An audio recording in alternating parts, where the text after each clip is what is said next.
This talk is mostly all about a game that I've worked on, which is Dead Cells. It's really gameplay-oriented, so we'll talk about that and some kind of post-mortem of this game, but really gameplay-oriented. So first thing first, let me introduce myself. So my name is Sebastien Benard, known as Deep Knight on Twitter and everything. I'm a game developer. I'm a game designer also. And as you probably noticed, I'm French. So I really hope that won't be too much of an issue, so I will take extra care just to make me understandable, but sometimes you may miss a few things. Also, I've been making games for like ages, literally ages, and yeah, young me is proud of me, I hope. And I really love making games. I mean, I've been doing that for years and would like to do that for years again, so that's really important to me.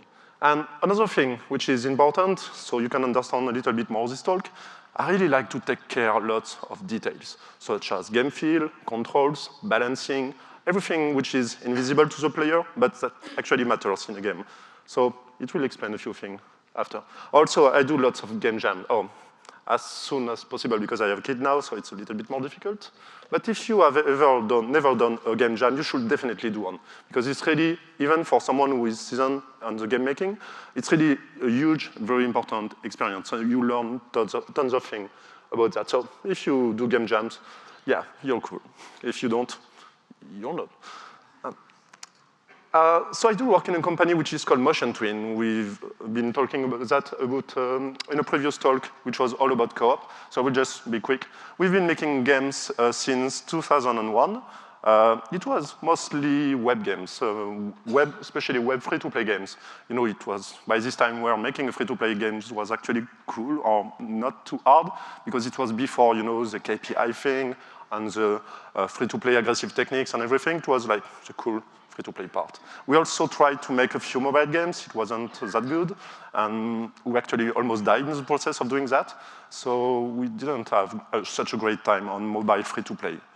We should probably have done premium mobile games.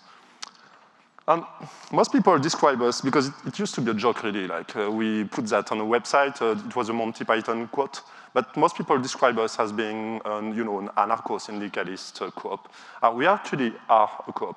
So it means in this company, we are based on 3 equalities. The first one is we do work the same amount of time. So it's 8 hours a day, 5 days a week, and in the same office. But that's also because we are a small team that we do that. It's really important for us to communicate on an everyday basis.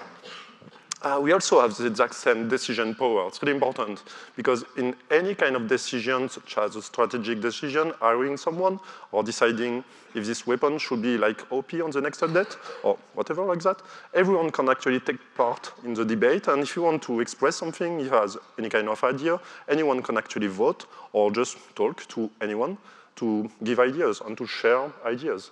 There's always someone in charge at one point, so to make sure that we don't lose time talking, because we like talking, but we don't want that to last forever. I prefer making games. Also, the last but really not least, we are all paid the same way. So for example, I've been in this company for 18 years, it's almost since the beginning, and I'm paid the exact same way as someone who, say, arrived 2 years ago. So it's really important. It seems like, oh, okay, it's super hardcore leftist thing. Yeah, it is in some way, but it actually makes hiring people very, very efficient, because when you get a newcomer in this company, he actually gets paid and has the same decision power as someone else after a test period, of course. It actually makes people feeling empowered really quickly, and they are involved much, much more quickly than in any kind of class company. So it makes everything actually on a day-to-day basis much easier to do. Let's talk about Dead Cells now quickly. Actually, did someone play Dead Cells in this room?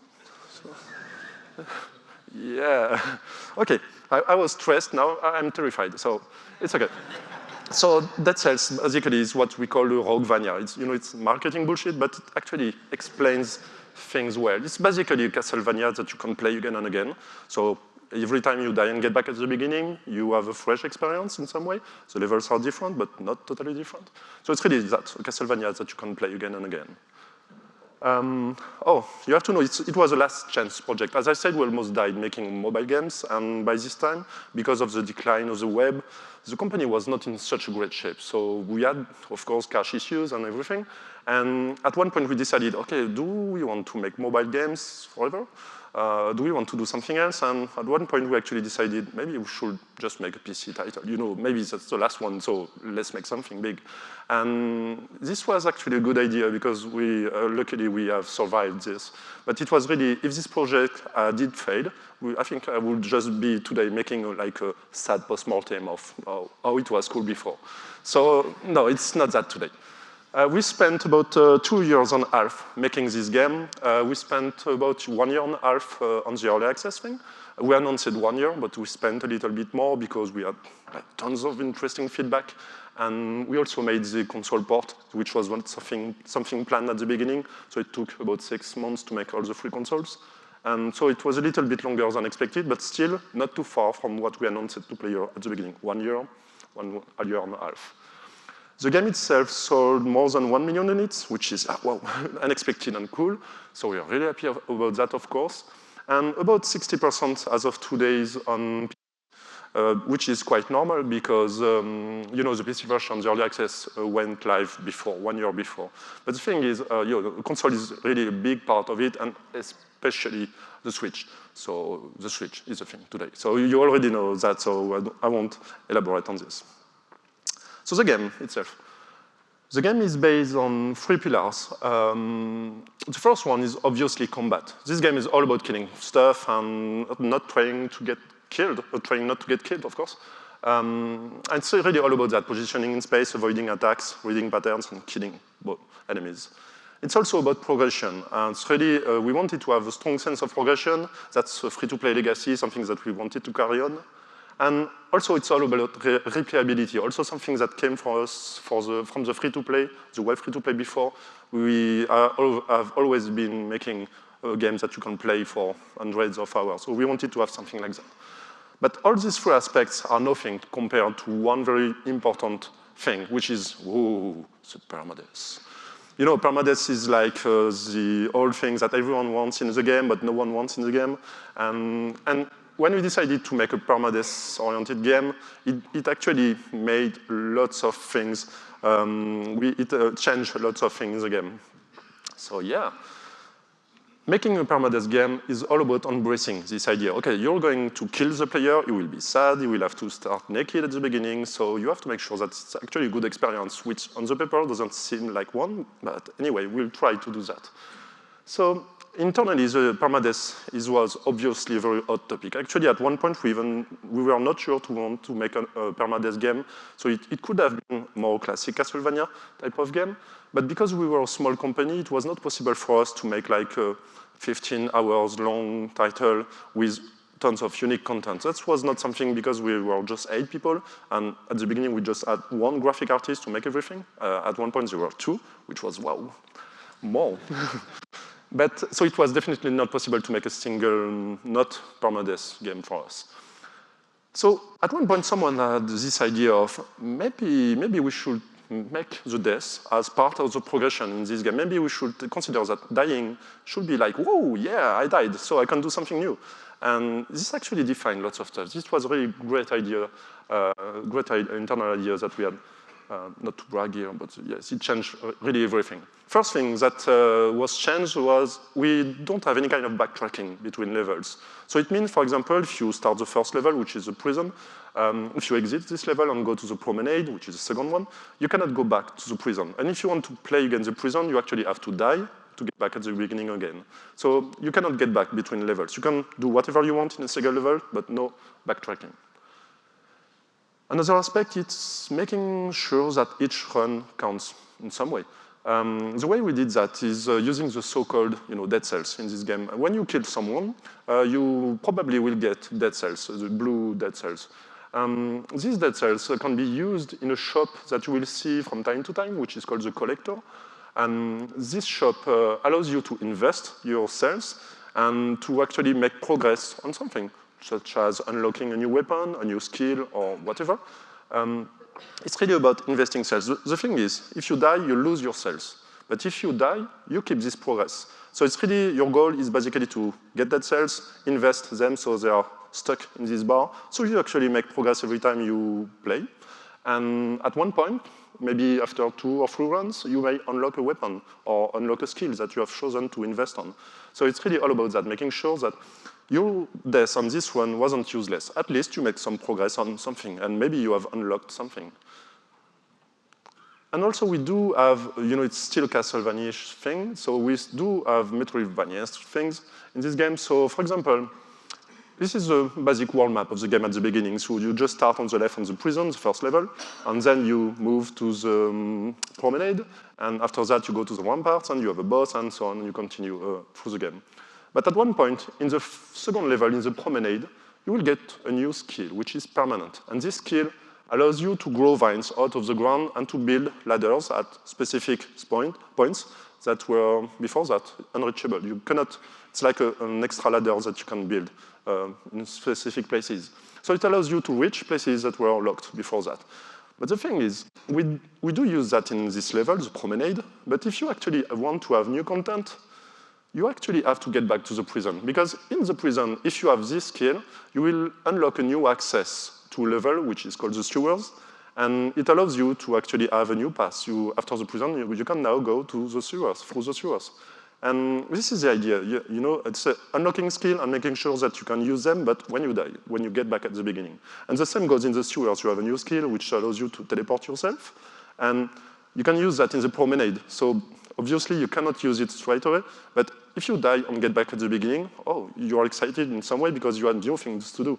And maybe there is a level that you can now access in a different branch. And it's all about that, making sure that your skills are used through death. And also, very important point, we had lots of debate and discussion about this internally. It's making the loop between dying and starting over really quick. We just have basically like 10 seconds because we have a loading screen. But when you die, you get back in action 10 seconds later. You don't have to press anything. You don't have to say, OK, I will do another run. You don't have any kind of stat screen that might take a little bit too long. It's really just, OK, you died. You get back into the action because it wasn't that's important. You just get back into action. So it was really important and something that actually made the death a little bit easier to get along with. Another point which was affected like a lot by the permadeath, it's the control. Why? Because in a permadeath game, you will die like a lot, and you will get back at the beginning. And the last thing that we want the player to actually feel is dying for stupid reasons. And we don't want the player to actually feel like, I was about to jump there, I fell in the lava, and I died. Or seriously, it's a combat game. It's not a platform game. But still, it's a platform game. It's a side-scroller view, it's a 2D platformer, it's action, but it's still a platformer game. So we always ask this question. Is the platforming, for example, is meant to be a challenge? For example, if you take Super Meat Boy as an example, yes, platforming is part of the challenge. It's all about jumping and getting killed and getting back into action really quickly. It's all about that. But Dead Cells is really combat-oriented. Platforming, it's just a mean to move and to avoid enemies and to position yourself. And it's not an hardcore platformer game. So when we asked this question, it was really useful to many points. Is it meant to be a challenge? I mean, is the player supposed to die on doing this? And if the answer is no, yes, we just make sure that the player succeeds. Let's see that into action. So we have just a basic situation here. The player is on the left side, and he wants to jump to the right side. So let's see that.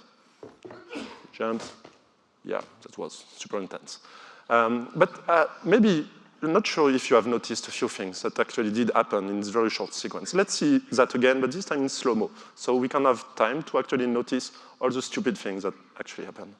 Let's see the same sequence slow-mo. He starts to run. He's about to jump. Oh, he falls, but he jumps. And okay, he was definitely about to miss this platform because the feet were not on this target platform, but for some reason, he actually reached this platform. And that's lots of things like that we actually do, which are behind the curtain, that actually make sure that the player succeed in doing what he wants to do. First thing, this one is a very common thing, but when you don't have that in a game, including 3D games, it suddenly feels really awkward. This idea is if when you leave a platform and you're about to fall from a platform, we actually give you like 2 or 3 frames to jump anyway. Because we understand that you wanted to jump like on last split second and you clearly missed. But yeah, it's not meant to be a challenge. So okay, you can jump. You can do that. So we allow jumps right on the last time. And also, we teleport you. For example, if we see that you are like 5 pixels away from the target platform, we understand that you wanted to go there. We, for example, check if there is lava, or are you pressing the right button, or stuff like that. And we try to understand, were you actually trying to get to this platform? Is it your goal?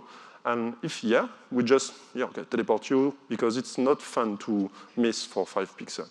And if you're really too far, maybe we'll use extra animation, like what we saw in this video, which was like crouching and getting up, which is like a small timing penalty. Or if you're really too far, we just allow you to climb the platform, which is slow. So for speedrunner, it matters. But for most players, it's just, whoa, I just arrived on this platform. It was short, but I did it. And that's really important because, as I said, it's not part of the game.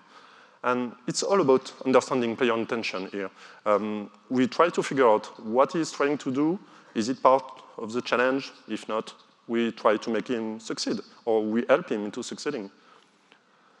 Oh, yes, about the double jump thing. In the game, we decided to unlock the double jump right away from the beginning. It's not something which is locked in any way. You could decide to lock, but double jump for us is really like a quality of life thing. It's not about something which is realistic or whatever. It's all about giving your player ways to adjust and less to anticipate. So it's just really a quality of life thing. So yeah, you might want and want in a game lock your double jump feature behind something, but hey, pro tip here, don't do that.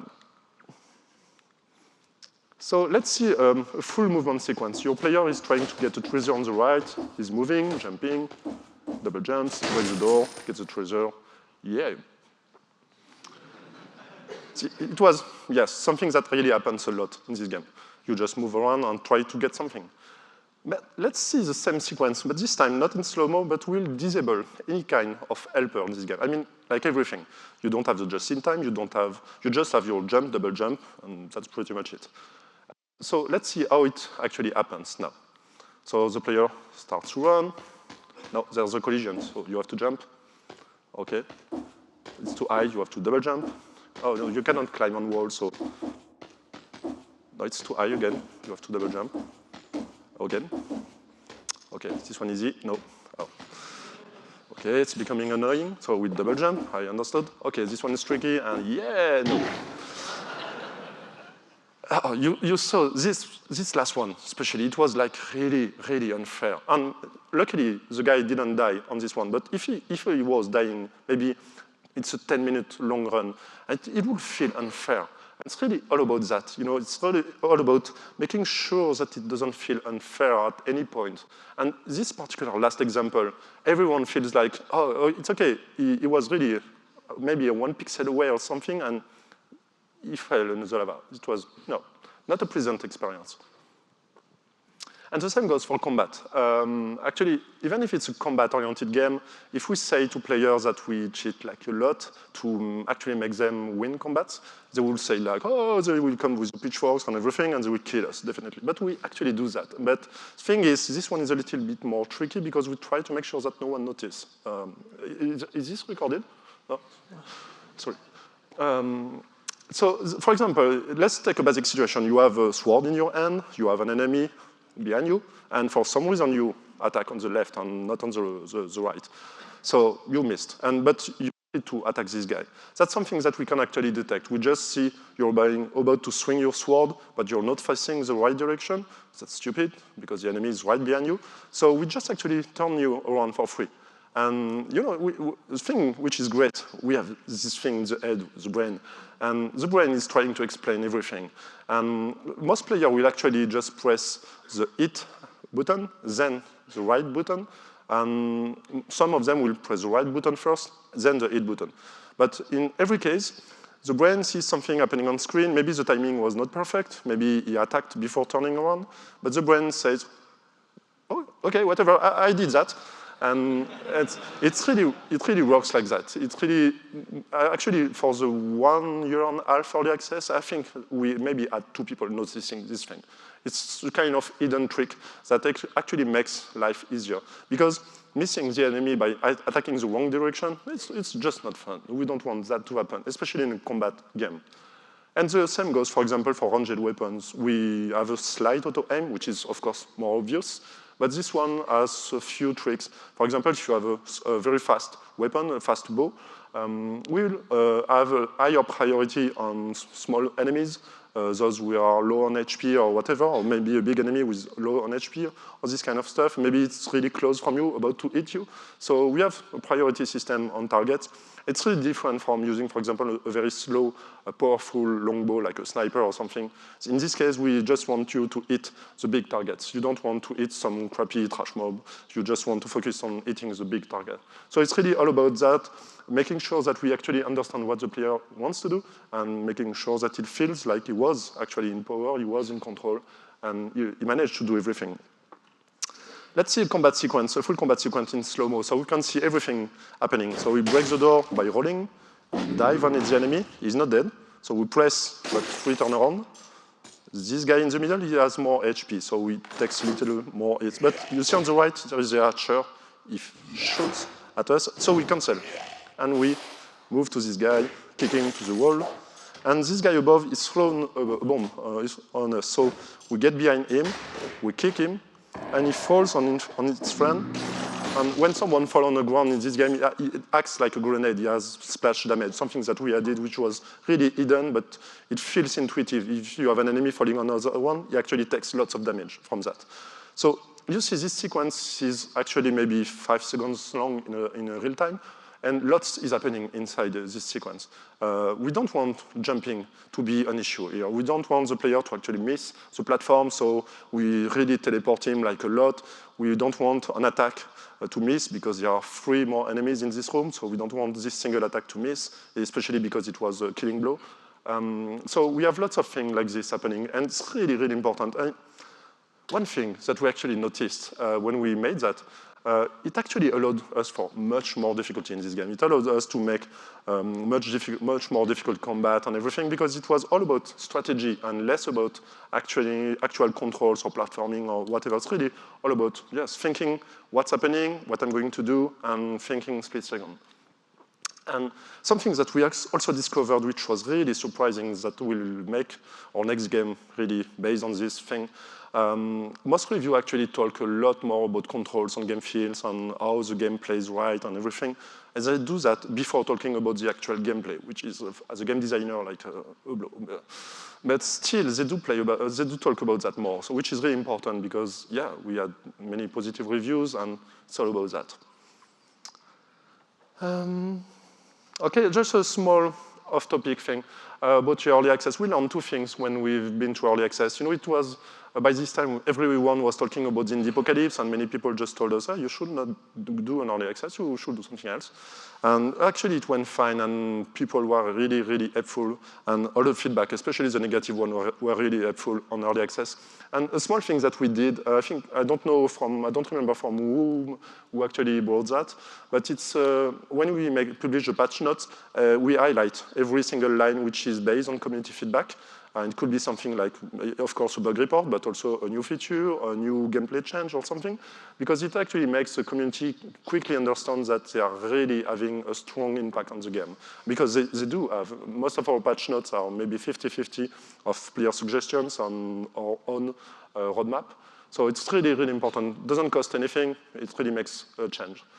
And, this one, I do steal it from the guy from Subnautica, Unknown Worlds.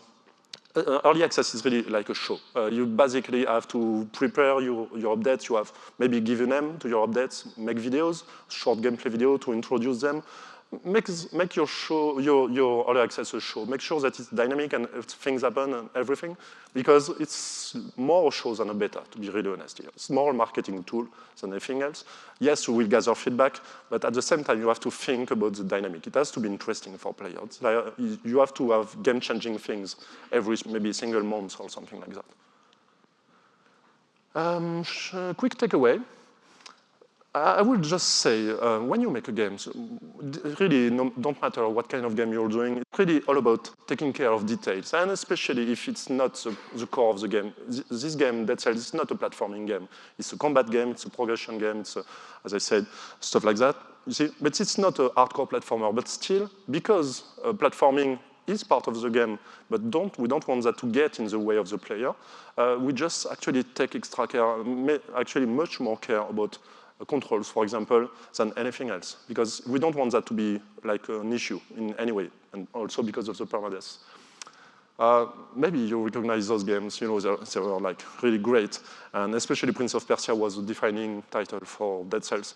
But I did play them, all of them again, many times, Symphony of the Night especially, and you know what, when I played them again, actually I didn't have such a great time. Actually, they were good by their time. But now, you know, by modern standards, they just don't compete anymore.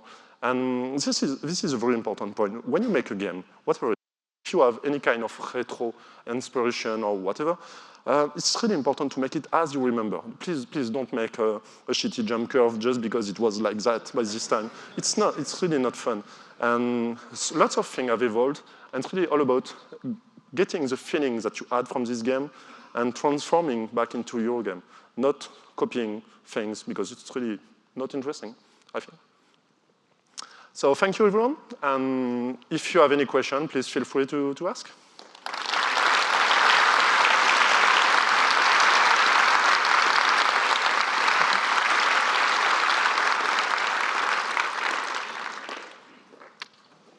Yep. Hey, how's it going? Thanks for the talk, thanks for the game. In your talk, you mentioned how platforming wasn't the key challenge of Dead Cells, so you wanted to make it as breezy as possible.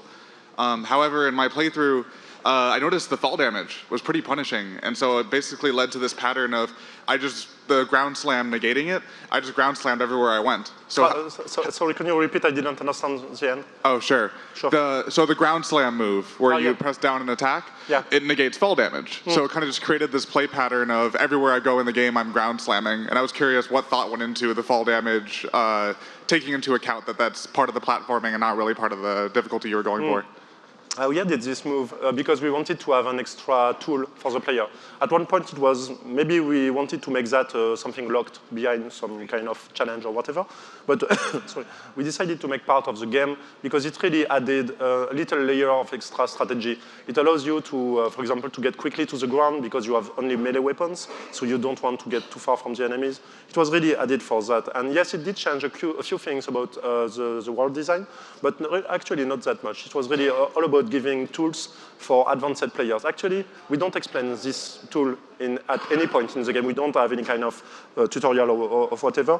We just want this to be discovered accidentally because it's not important, but it can be really useful when you're an advanced player. Most of players will actually use it, but maybe after 4 or 5 hours of gameplay. So it's really meant to be like that. Thank you. Oh, you're welcome. Okay, thank you for your talk. It was very fun to watch too, like your game. I wanted to know how you avoid to give the feeling that you need to grind and, you know, restart a lot of game to win this game.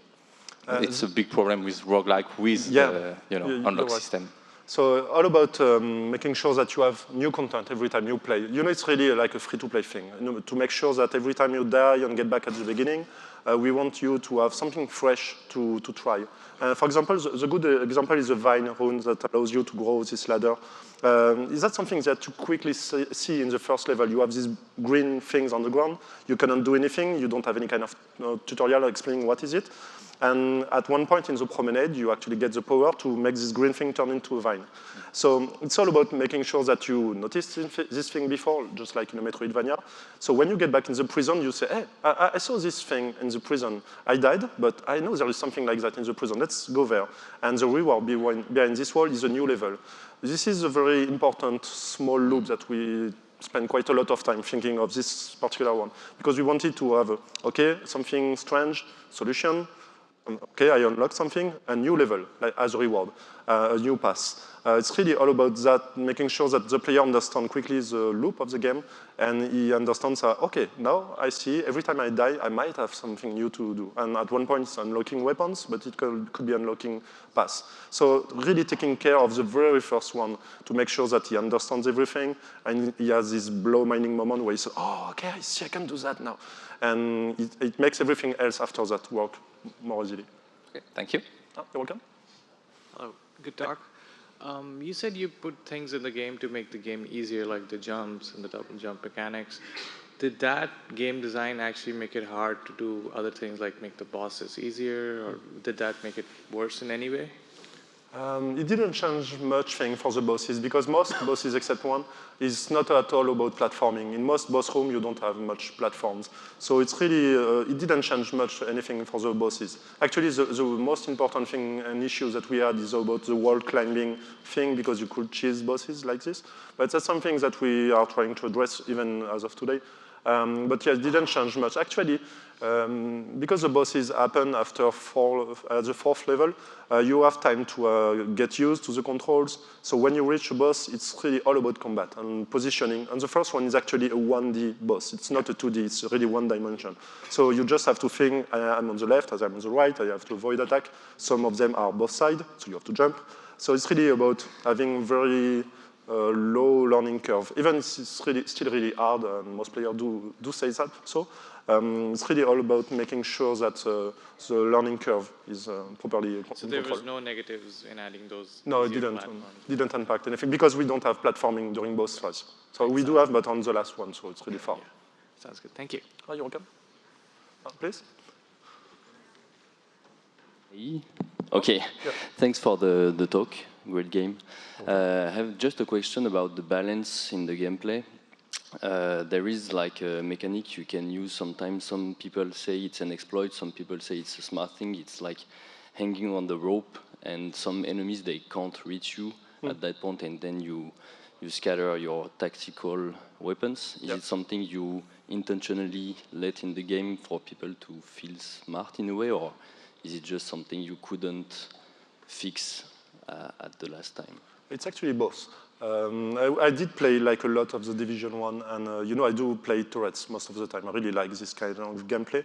And you know, it's really all about thinking, is it breaking the game? First question, which is important. If it's not, is it a decent way to play? And to answer that, we actually have a rule internally when, for example, when I design weapons and I make gameplay choice, it's all about considering that each combat takes 2 seconds. So it's really that. And everything is defined around this idea. So the DPS and everything is balanced around these 2 seconds. So when you fight an enemy, it lasts 2 seconds.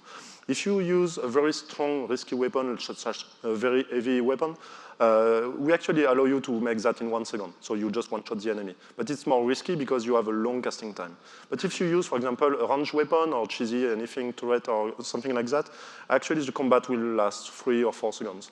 It's really all about that. If you want to take your time, it's fine. You will miss a few elements in the game, so time doors or challenges like that. But it's really all about, okay, embrace the idea that they will cheese anyway, they will do that. If you want to fight that, it's difficult because they will always find new ways to cheese, and especially if you have ladders, if you have turrets or stuff like that. So it's really about embracing that and making it part of the gameplay. So for example, turrets have like 100 DPS. A fast weapon will have maybe 120, and a very powerful slow one, we have about 200. So it's really all about balancing numbers to make sure that combat lasts longer. Thank you. Okay. So sorry, we can continue to discuss outside because we are out of time. But thanks.